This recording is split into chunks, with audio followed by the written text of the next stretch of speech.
Sem mais demoras, até porque de facto já estamos aqui a correr contra o tempo, eu vou passar a chamar ao palco o próximo painel. Vamos falar de um tema normalmente doloroso em qualquer área, nesta não é exceção, que é a fiscalidade automóvel. Eu começava por chamar ao palco o Ricardo Oliveira, ele é fundador da World Shopper.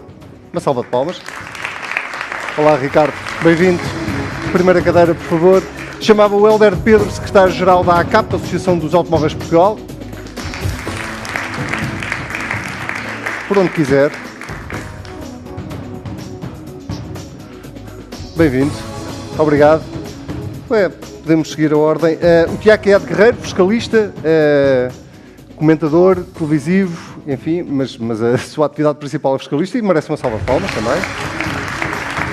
Tiago, bem-vindo. Obrigado. E, por fim, Roberto Gaspar, ele é o secretário-geral da ANECRA, Associação Nacional de Empresas de Comércio e Reparação Automóvel. Olá, bem-vindos, bom dia, obrigado. Dizia eu que vamos falar de um tema que normalmente dói a toda a gente, que é a fiscalidade automóvel, a fiscalidade em geral, neste caso no automóvel. O ano passado, na discussão do Orçamento de Estado, houve uma grande polémica em torno do IUC, que valeu um jato de tinta ao ex-ministro das Finanças,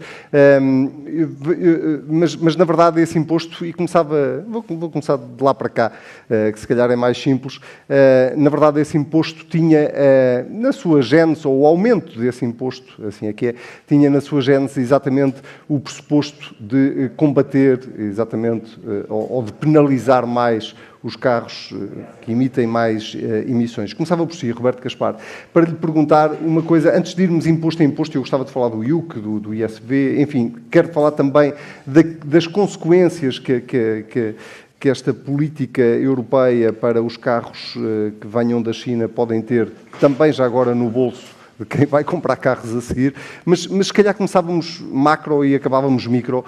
E eu gostava de começar por vos perguntar, porque a pergunta dá um bocadinho para vos ouvir a todos, e começava por si, Roberto.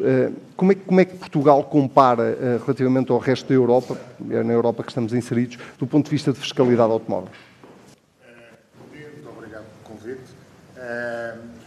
Já vê, Portugal, do ponto de vista daquilo que é a receita fiscal e fazendo a comparação, logicamente, e tendo que levar em linha de conta o nível de vida de cada um dos países, não anda muito longe da generalidade dos países. Aquilo que acontece é que o modelo que é seguido em cada um dos países é que é completamente distinto. Ou seja, há países que incidem mais sobre os impostos, a tributação sobre a compra, que é o caso de Portugal. Há países que incidem mais sobre a circulação ou sobre a propriedade das viaturas, mas em termos finais os valores não são muito diferentes. Teríamos que fazer depois uma análise, nomeadamente naquilo que é a economia de cada país e tentar fazer alguma paridade desse ponto de vista. O que nos parece que é o grande desafio é que nós estamos, nesta altura, com um paradigma completamente diferente, nomeadamente com a introdução de carros elétricos, com a introdução de carros muito mais eficazes do ponto de vista de emissões e de consumo também. E, portanto, o que tenderá a acontecer é que um dos principais impostos, que é o imposto sobre os produtos petrolíferos, tenderá a baixar. O outro grande imposto, digamos assim, estes dois impostos significam, grosso modo, 85% daquilo que é a receita. O setor automóvel, no seu total, significa 10 mil milhões de euros para aquilo que é o Orçamento de Estado, para aquilo que é as receitas fiscais, e das quais 85, 80 e tal por cento vêm do IVA e vêm do imposto sobre produtos petrolíferos. Esses dois impostos, no modelo em que nós temos, tendem a decrescer. O IVA, logicamente, porque nós estamos a falar com a introdução de carros, viaturas elétricas, que no âmbito das empresas têm a faculdade de reduzir o IVA, e isso é fundamental, logicamente, para podermos crescer. E depois, do ponto de vista dos produtos petrolíferos, logicamente, se estamos a introduzir carros elétricos, eletrificados e carros mais eficazes, mesmo os carros a combustão, é normal também que o imposto sobre os produtos petrolíferos venha a cair. Aliás, já há sinais, se olharmos os últimos 10 anos, já há sinais nesse sentido. E, portanto, aquilo que nós precisamos é de uma reforma fiscal, porque também não vale a pena ter ilusões, ou seja, o Estado vai buscar 10 mil milhões de euros ao setor automóvel e dificilmente abdicará desse valor. Poderá ir buscá-lo de forma diferente, mas eu acho que não vale a pena ter grandes ilusões sobre esse ponto de vista. E, portanto, se terá motivado, da mesma forma como o anterior governo se motivou para isso e fê-lo de uma forma um bocado atabalhoada, digamos assim, tentando ir buscar mais um valor adicional à circulação, ao imposto de circulação. Eu acho que dificilmente esse não passará por ser o caminho. Ou seja, cada vez mais tributar a circulação e tributar menos a compra que é uma coisa que em Espanha já agora acontece há muitos anos, não é? A Espanha não tributa, aliás, a aquisição tributa apenas a circulação. Tiago, esta discussão sobre a reforma fiscal no setor automóvel, direi, é tão antiga quanto a minha vida como jornalista, seguramente, porque eu ando há vários anos a fazer esta pergunta. Mas diria que até é muito mais antiga do que isso.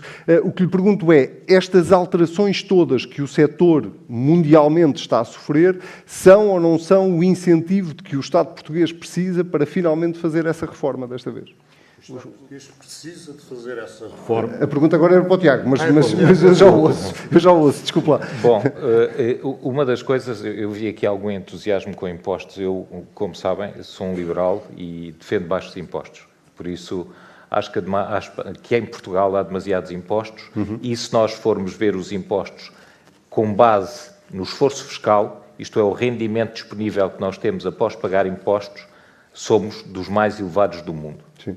No setor automóvel, nós somos iguais e temos imensos impostos e não temos uma visão no sentido de criar riqueza em Portugal, não é? Não há uma visão, por exemplo, os chineses, descobriu-se através de uma investigação feita na União Europeia e também feita nos Estados Unidos, que para desenvolverem a sua indústria, e desenvolveram-na porque a produção mundial, 3% da produção mundial em 2000 era feita na China e atualmente é 34% e dentro de pouco tempo se calhar é 50% ou 60%.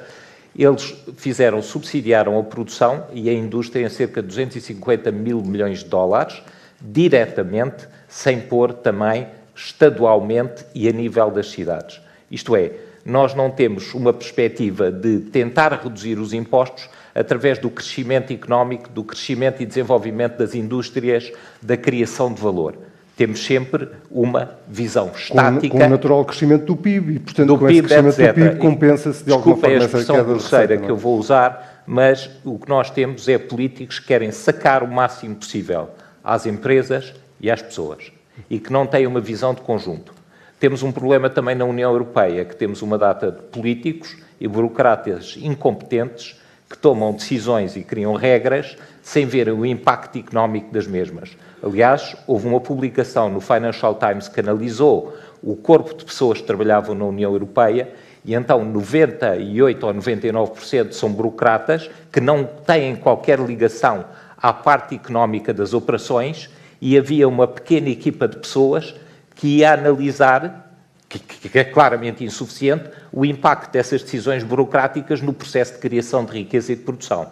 Isto revela o que está a acontecer, que é a desindustrialização da Europa e o empobrecimento. Aliás, como sabem, Portugal nos últimos 20 anos teve a extraordinária capacidade de ser um dos países do mundo que mais se estagnou. Nós pouco mais ricos estamos e muito mais impostos temos. A intenção, o peso dos impostos na economia portuguesa, ao contrário do que às vezes é veiculado, mas muitas pessoas sabem também, tem vindo a aumentar. Sim. A reforma que nós precisamos a nível dos impostos no setor automóvel, quanto a mim, é exatamente mais do que tentar aumentar a receita através disto, para financiar uma burocracia demasiado pesada que nós temos em Portugal e muitas outras coisas que não deviam existir, era tentar que as empresas e as pessoas pudessem participar no processo económico de criação de riqueza. Estamos numa transformação enorme do setor automóvel, quer na passagem para os automóveis elétricos ou limpos, de outras energias, quer na parte do software. Porquê é que nós não criamos um quadro simples que permita que essas empresas, por exemplo, utilizem automóveis autónomos em Portugal, consigam criar centros de investigação de forma simples em Portugal, consigam obter o reembolso dos impostos que têm que pagar em Portugal rapidamente? Está a falar de incentivos fiscais. certo? Às empresas. E incentivos fiscais às que eu digo empresas... O que é que o Tiago faria ao IUC e ao ISV? Para não falar do IVA, que o IVA existirá sempre, não é? Mas que reforma é que esses dois impostos em concreto, que são os mais relevantes... O imposto único de circulação, tristemente, eu concordo consigo, vai aumentar, não é? Mas é mais por uma questão de pressão fiscal. Agora, o ISV, eu penso que o ISV... Desculpem, é um exemplo que eu dou, mas é assim, já nos tiram 55% do que ganhamos, ou 60% dos nossos salários, que é 34,5% de segurança social e o IRS. E a seguir, quando vamos pôr gasolina, são 70% para impostos. Por isso, se pegarmos no nosso rendimento disponível e aplicarmos os dois impostos em conjunto, 90% vai para impostos para o Estado. Por isso, quando nós estamos a encher o depósito, não é de gasolina, é de imposto com um bocadinho de gasolina. Estamos a encher dois depósitos. Pronto. Por isso, quer dizer, nós chegamos a um nível de pressão sobre as pessoas e sobre as empresas que, se não o reestruturarmos no sentido de criação de riqueza... Por exemplo, a China não era nada, transformou-se num potentado económico. Marrocos, não sei se alguém aqui já foi a Marrocos, quem ia há 20 anos a Marrocos ficar impressionado com a pobreza. Agora a TGV já tem melhores autoestradas que nós, o país cresce, atrai uma data de indústria, não é? Nós temos feito o contrário em Portugal. O que é que nós precisamos tirar às pessoas e às empresas para financiar uma burocracia e um peso do Estado na economia cada vez maior? Mas conseguimos juntar a isso outra coisa que ainda acho mais extraordinária, que é enlouquecer as empresas e as pessoas com os custos de compliance. Não é? E com coisas absolutamente disfuncionais. Por exemplo, uma empresa tem que entregar IVA ao Estado, ou tem que recuperar IVA do Estado, não é? Tem um crédito de IVA, mas depois tem que pagar, por exemplo, Segurança Social e IRC, mas não pode fazer um encontro de contas. O que é que isso acontece? Essa empresa vai ter que se financiar em bancos com custos enormes e custos burocráticos enormes.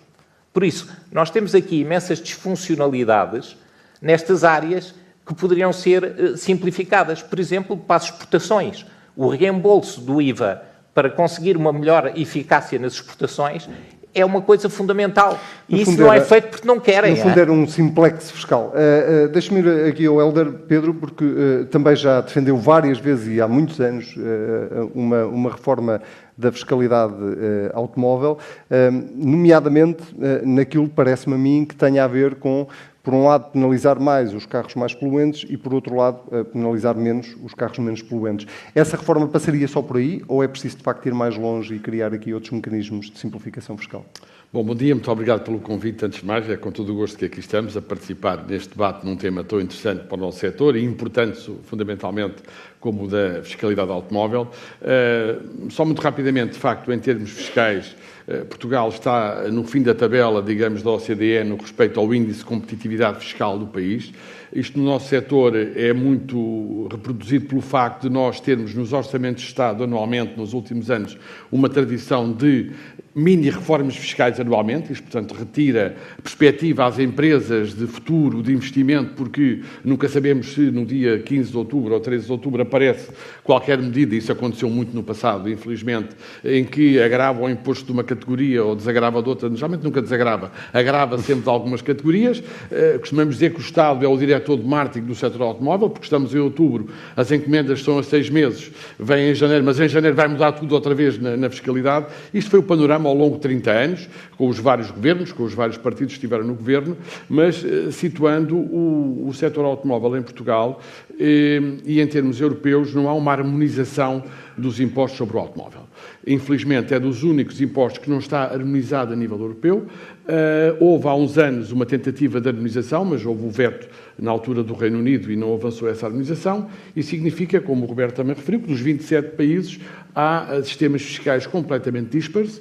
No que respeita ao imposto, o ISV, no nosso caso ISV de matrícula, há 7 países que não têm qualquer imposto, têm umas taxas de registro, mas os outros têm impostos das mais diversas formas. E o IVA também vai desde os 27 do Luxemburgo até aos 25 da Suécia, Dinamarca e Croácia. Mas há aqui um fator, um paradigma nesta fiscalidade sobre a compra dos veículos, que é os países, e no painel anterior tivemos aqui a indústria automóvel, já nos 2 painéis anteriores, que é os países que têm indústria automóvel e os que não têm indústria automóvel.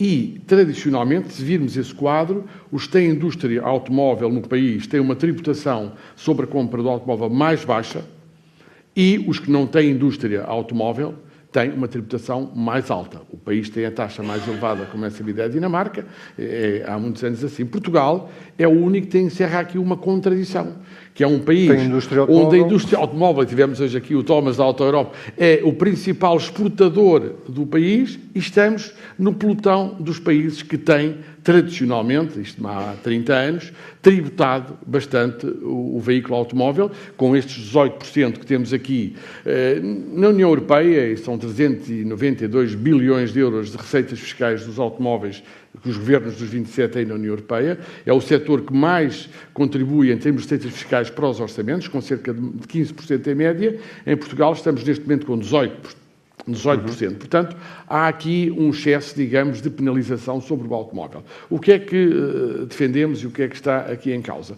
Nós tivemos uma reforma da fiscalidade em 2007 que introduziu a componente ambiental, de facto, na tributação. Tínhamos apenas a cilindrada, que, como nós dizíamos, o setor era um elemento cego, porque só via, de facto, um aspecto específico do veículo. Essa reforma, no que respeita ao CO2, como é sabido, ainda temos na compra 40% sobre a cilindrada, o que é, de facto, um disparate, porque hoje em dia devia ser a haver impostos totalmente sobre o CO2, a componente ambiental, mas o que eu gostava aqui de dizer é que o que ficou preconizado nesta reforma ambiental, fiscal de 2007 era o phase-out do ISV, ou seja, o phase-out do imposto de matrícula, e irmos, como está a vizinha Espanha, ou como estão a Alemanha, como estão outros países, que, de facto, têm um imposto simbólico, uma taxa de registro na matrícula do veículo. E isso porquê? Porque aumentou significativamente o imposto.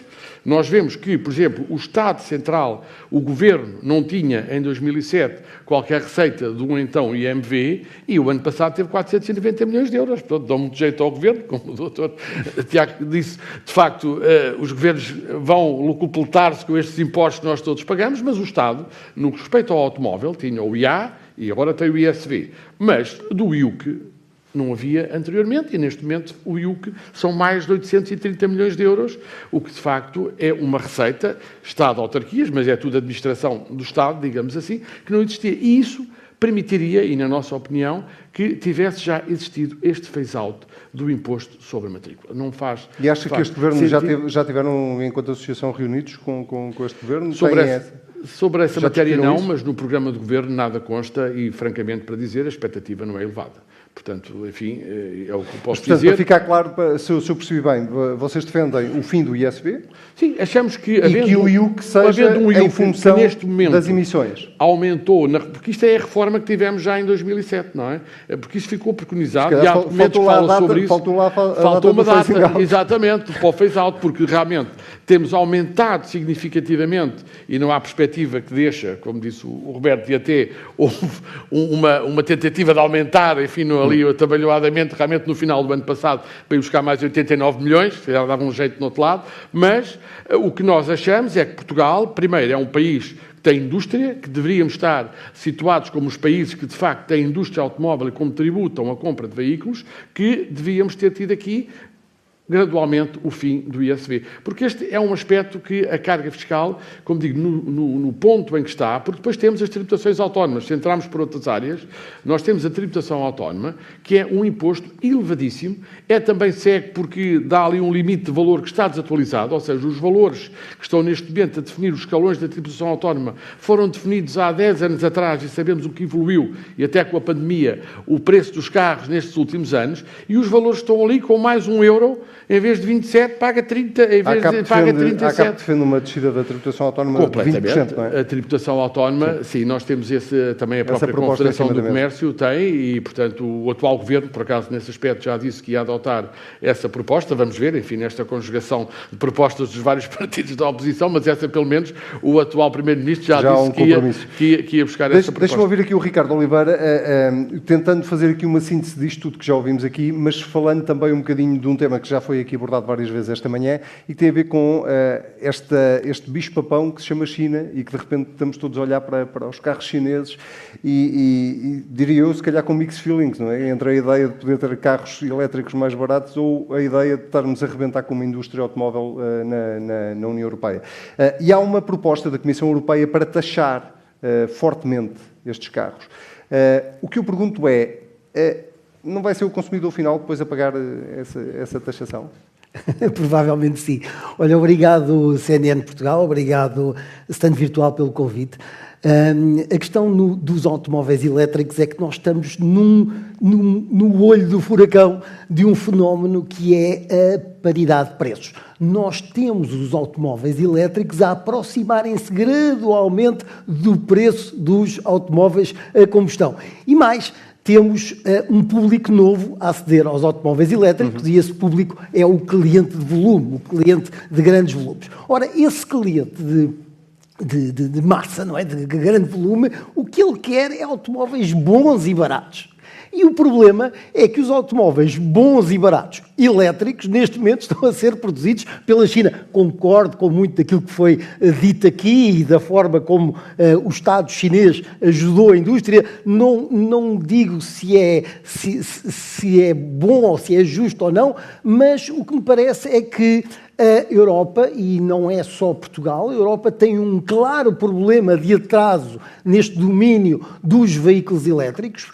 Por exemplo, uma questão que é absolutamente crucial para ter automóveis elétricos baratos é termos automóveis equipados com baterias LFP e tivemos os construtores europeus a investirem nos últimos anos em instalações de fábricas na Europa de química NMC, que não é definitivamente a mais barata e aquela que está a comandar os preços.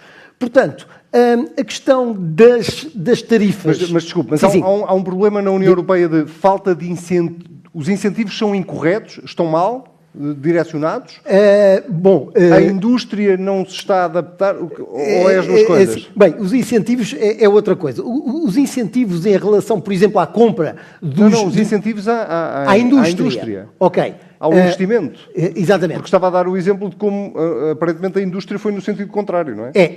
Eu acho que os construtores tradicionais não levaram suficientemente a sério o tema da eletrificação. E não apostaram tecnologicamente suficientemente na questão da eletrificação. Já sei todas as questões que há associadas a isso, a questão social até, da forma como está constituída a indústria, mas, sinceramente, neste tema há que olhar para a frente e há que tentar dar valor à inovação, porque as coisas correm muito depressa e acho que entramos numa era que, com o apoio da inteligência artificial, as coisas ainda vão acontecer de forma mais rápida e eu sinto que a indústria automóvel tradicional, os OEM tradicionais, as marcas tradicionais, não apostaram suficientemente em tecnologia na questão dos automóveis elétricos. O que é que acontece agora? Têm produtos que estão desposicionados em termos de preço, não digo que não estejam já a entrar produtos que estão bem posicionados, mas a maioria está desposicionada em termos de preços, e isso o que é que acontece? Se acabarem os incentivos, como por exemplo na Alemanha, que em dezembro de 2023 terminou os incentivos à compra desses elétricos, o que acontece é que continuamos com os elétricos caríssimos e o cliente não vai comprar um automóvel que custa exatamente o dobro da versão a gasolina, não é? Portanto, este tema dos próprios incentivos que o Estado atribui à compra dos elétricos tem que ser de acordo com a evolução da indústria em cada momento. Muito bem, eu não vou ser muito original quando disser que o nosso tempo está a voar. Neste caso vai a grande velocidade e não é elétrica. Mas tenho uma pergunta final que eu acho que dá para todos e que tem a ver exatamente com isto. Pode a política fiscal servir de doutrinação da política ambiental no setor automóvel? Honestamente, não. Nós aqui temos uma opinião claramente contra a corrente, contra a maior parte das pessoas. Não acredito que a questão da tributação dos carros chineses seja o problema. O problema é muito mais fundo. Okay? O problema é um problema de competitividade dos carros chineses que estão há que tempos a fazer, a produzir carros, a produzir bem, a ter fábricas que há que tempos estão a produzir baterias com uma qualidade excepcional, que dominam completamente o circuito das matérias-primas e, portanto, têm vantagens acrescidas face aos europeus enormes. E, portanto, mas não tem dúvidas que se a Comissão Europeia taxar os carros chineses elétricos, isso vai parar ao consumidor? Está longíssimo de resolver o problema. Não, mas vai parar ao consumidor, essa tributação. Não, vai parar ao consumidor, certo, mas aqui eu acho que vale a pena olhar de dois pontos de vista. Um é do ponto de vista daquilo que é o consumidor, o outro é do ponto de vista daquilo que é a indústria europeia. Claro. Só para ter uma ideia, vamos lá ver, a indústria europeia, a indústria do setor automóvel na Europa, continua a ser a maior indústria da Europa.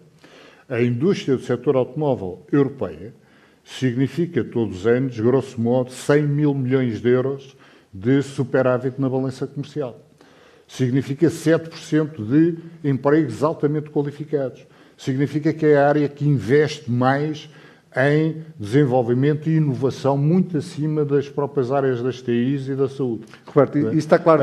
Desculpe, mas isso tem a ver, para lhe dar uma ideia daquilo que é o setor. A dimensão do setor.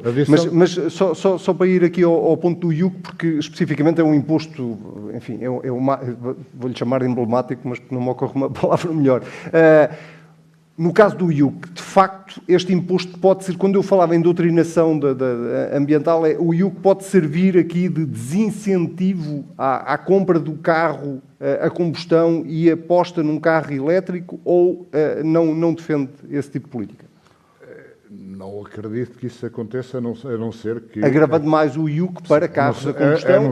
A não ser que a reforma do IUC fosse de tal forma pesada que, logicamente, levasse esse caminho, e eu não acredito que isso aconteça, logicamente. Ou seja, não me parece que nenhum governo vá fazer uma reforma do IUC que penalize de tal forma as pessoas, de uma forma geral, que as condicione a optarem para ir para as viaturas elétricas. Este governo aprendeu a lição com o anterior. Depois levantam-se outras questões, as questões, inclusive, do direito à mobilidade das pessoas. Nós temos muitas zonas onde as pessoas claramente não têm, por mais que queiram, não têm condições de ter uma viatura elétrica. E, portanto, esse aspecto é importante. Eu queria só voltar atrás, só para dar uma nota. Rapidamente, por favor. Este problema da tributação das viaturas chinesas começa há muitos anos atrás. Começa quando a Comissão Europeia não percebeu o alcance da medida quando definiu regras extremamente apertadas em termos de emissões de CO2 e afunilou completamente isso em cima das viaturas elétricas. E isso levou a que a indústria europeia tivesse que fazer investimentos colossais para, logicamente, entrar na área dos elétricos. E entra numa área da qual não domina, tanto do ponto de vista dos chineses, mas não é preciso ir dos chineses. Vamos lá ver, temos um operador que é a Tesla, que consegue colocar no mercado nacional, e são líderes a casos de vendas, consegue colocar no mercado nacional carros a custos muito mais baixos. E não tem a ver com subvenções, tem a ver com outros aspectos, nomeadamente em termos de produtividade. Há bem pouco tempo nós estávamos a falar, não vou dizer o nome, mas um grande responsável de uma fábrica, de um operador, de um fabricante alemão, que reconhecia que, enquanto a Tesla fabrica 3 carros elétricos, eles fabricam um. Deixa-me avançar, Tiago, um bocadinho o mesmo espírito desta pergunta, que é: a fiscalidade deve servir e pode servir para, de alguma forma, penalizar mais veículos que têm mais emissões e beneficiar quem aposta em veículos mais sustentáveis? Eu acho que sim. Acredita nessa política? Vou só pela parte mais positiva. Em vez de penalizar mais, beneficiar mais a alternativa, não é? Acho que é pelo lado positivo, porque nós já temos impostos mais que suficientes e não precisamos de estimular o Estado português a criar novos, porque eles têm imensa imaginação. Mas o que me parece é que sim, que se vai no sentido certo. Há, no entanto, uma dislexia. Eu venho de uma família de empresários, quer do lado do meu pai, quer do lado dos meus avós, aquilo era tudo empresário. E há uma dislexia total entre o governo e os políticos e o tempo que as coisas levam na prática a serem feitas, não é? As alterações industriais levam 5, 10, 15, 20 anos a serem feitas. Mas levam aqui e levam na China. A China começou a investir nos carros elétricos em 2008, 2009 e teve um grande impacto a partir de 2018, 2019, 2020. E o que não se percebe aqui em Portugal é que uma política fiscal tem que ser pensada a 5, 10, 15, 20 anos, até porque os investimentos na área industrial também são feitos a 5, 10, 15, 20 anos. E se isso fosse feito, eu não tenho dúvida nenhuma que as emissões de CO2, a produtividade das empresas, a qualidade de vida dos portugueses, o nível de vida, melhorava tudo. Agora, nós vimos que um governo que consiga aguentar-se sem criar um imposto novo durante 6 meses, ganha a medalha de ouro cá em Portugal, não é? Por isso, esse é o grande problema que nós temos. O Hélder Pedro já ouvi defender que, mais do que taxar ou subir os impostos, devia haver mais incentivos, por exemplo, ao abate. Seria mais por aí o caminho, apesar de me parecer do seu discurso há pouco que não está muito confiante que isso vai acontecer. Nesse aspecto em concreto eu posso falar sobre isso. Sim, é de facto quem me vê e ouve, de facto já está um bocado aborrecido às vezes de eu falar dos incentivos ao abate, mas nós não estou nada aborrecido de falar disso no setor. Não há aqui só 2 parâmetros que gostava de definir, exatamente, e começando pela questão que colocou, sei que temos pouco tempo, gostava de falar também dos elétricos, da Europa, dos chineses, mas... Marcamos outra conferência para o ano no mesmo dia à mesma hora. Exatamente, mas em concreto, ainda bem que deixou essa dica, nós temos um parque envelhecido. Nós estamos aqui um pouco numa contradição, porque estamos a querer renovar e a colocar carros com 0 emissões, e depois temos 1,5 milhão de carros a circular que devem emitir 200 gramas de CO2, 190 gramas de CO2 e andam aí todos os dias a circular nas ruas. Porquê? Porque as pessoas não têm capacidade também para trocar, enfim, é a realidade do país e para isso servem as políticas que o Estado, porque recebe esta quantidade, este manancial de impostos do setor automóvel, os tais 10 mil milhões de euros, e deve usar uma pequena parte, pelo menos, para incentivar a renovação, porque isso está aprovado em toda a União Europeia, a única forma de renovar o parque automóvel é os incentivos ao abate que são feitos. Isso, aliás, no período logo pós-pandemia, ou mesmo plena pandemia, foi utilizado para dinamizar, na altura, o setor em vários países, e países que nos estão próximos, a Itália, a Espanha, a França, a Roménia, para falar só de alguns dos países, criaram um mecanismo. O Estado português não fez nada. Portanto, houve várias reuniões na altura, houve várias situações propostas, mas não se fez nada. Conseguiu-se há 2 anos, no âmbito da Confederação do Comércio e Serviços, onde as associações estão representadas, que no acordo de rendimentos celebrado com o anterior governo, ficasse uma nota que era criar o incentivo ao abate de veículos em fim de vida como uma medida para a descarbonização da economia. E, por força disso, ficou no Orçamento de Estado deste ano, para 2024, o artigo 281, que diz que tem que ser criado o incentivo ao abate de veículos em fim de vida. E este governo tomou posse, mas o orçamento está aprovado. A não ser que faça um orçamento retificativo, mas aquele artigo está lá e não foi revogado, e nós, o setor, naturalmente, exige o cumprimento. Já não é pedir a opinião à senhora Secretária de Estado ou ao Sr. Ministro se concorda. Não, está lá o artigo 281, foi aprovado pelos deputados, em novembro, os deputados da Assembleia da República, e o governo tem que cumprir esse orçamento. Portanto, é uma questão agora, a desculpa que não há verba ou não há, não é o nosso problema, francamente, é de quem aprovou, e, portanto, o incentivo ao abate é a única medida para renovar. O governo italiano, há 15 dias atrás, renovou o incentivo ao abate e vai para a compra de um veículo elétrico, se houver um veículo para abate, até 13 mil euros de incentivo. Porquê isto concluído? Porque podemos dizer, e eu já fui também às vezes em alguns fóruns, mas o senhor quer incentivos. Não, há aqui 2 questões que são muito importantes, porque a União Europeia, nós estamos na União Europeia, é o continente onde nós vivemos, onde nós estamos, onde nós, enfim, trabalhamos. E definiu metas muito ambiciosas para a indústria de redução das emissões. Enfim, já falámos, 2030, 2035. Bom, mas depois compete aos poderes públicos também avançarem da sua parte com medidas para complementar. A indústria investiu 200 bilhões na Europa para investir, enfim, rapidamente, nessa eletrificação, e como hoje aqui já foi dito pelos responsáveis da Volkswagen e da Renault. Mas os poderes públicos não se podem aliar de, por uma questão de coesão social, incentivarem também, darem incentivos para a renovação do parque, para a compra de veículos elétricos e mais também assegurar a rede de carregamento. Cada um tem que fazer a sua parte. Ricardo, se eu lhe der 30 segundos para dizer tudo o que está aí a acumular, consegue? Consigo. Vou aproveitar esses 30 segundos só para deixar aqui uma nota que eu acho que é importante nestes eventos, porque fala-se muito de veículos elétricos e eu quero recordar que os incentivos que são atribuídos à compra dos veículos elétricos não é à compra, os maiores incentivos não é à compra de veículos elétricos, mas sim à compra de veículos zero emissões locais. E esses veículos de zero emissões locais, nesses zero veículos de emissões locais, estão incluídos, por exemplo, os veículos a hidrogénio. Só que a indústria não tem condições, salvo raríssimas exceções, de construir automóveis a hidrogénio. Está claro que também a expansão de uma rede de abastecimento de hidrogénio também é difícil, é muito mais difícil do que aceder ou de desenvolver uma rede de carregamento.